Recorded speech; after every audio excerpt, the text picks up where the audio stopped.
चतुर मुर्गा एक घने जंगल में एक बड़े पेड़ पर मुर्गा रहता था।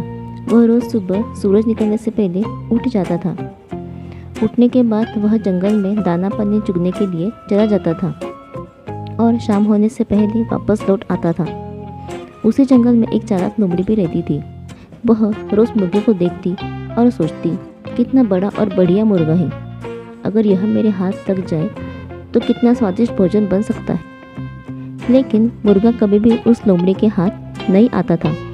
एक दिन मुर्गे को पकड़ने के लिए लोमड़ी ने एक तरकीब निकाली। वह उस पेड़ के पास गई जहाँ मुर्गा रहता था और कहने लगी, अरे ओ मुर्गे भाई, क्या तुम्हें खुशखबर मिली? जंगल के राजा और हमारे बड़ों ने मिलकर सारे लड़ाई झगड़े खत्म करने का फैसला किया है। आज से कोई जानवर किसी दूसरे जानवर को नुकसान नहीं पहुंचाएगा। इसी बात पर आओ, नीचे आओ, हम गले लगकर एक दूसरे को बधाई दें। लोमड़ी की बात सुनकर मुर्गे ने मुस्कुराते हुए उसकी तरफ देखा और कहा, अरे वाह लोमड़ी बहन, ये तो बहुत ही अच्छी खबर है। पीछे देखो, शायद इसलिए हमसे मिलने हमारे कुछ और दोस्त भी आ रहे हैं। लोमड़ी ने हैरान होकर पूछा, दोस्त? कौन दोस्त?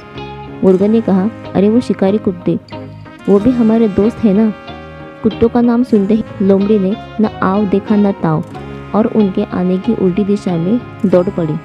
मुर्गे ने हंसते हुए लोमड़ी से कहा, अरे अरे लोमड़ी बहन, कहाँ भाग रही हो? अब तो हम सब दोस्त हैं ना।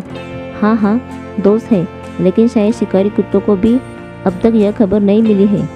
यह कहते हुए लोमड़ी वहाँ से भाग निकली और मुर्गे की सूझबूझ की वजह से उसकी जान बच गई।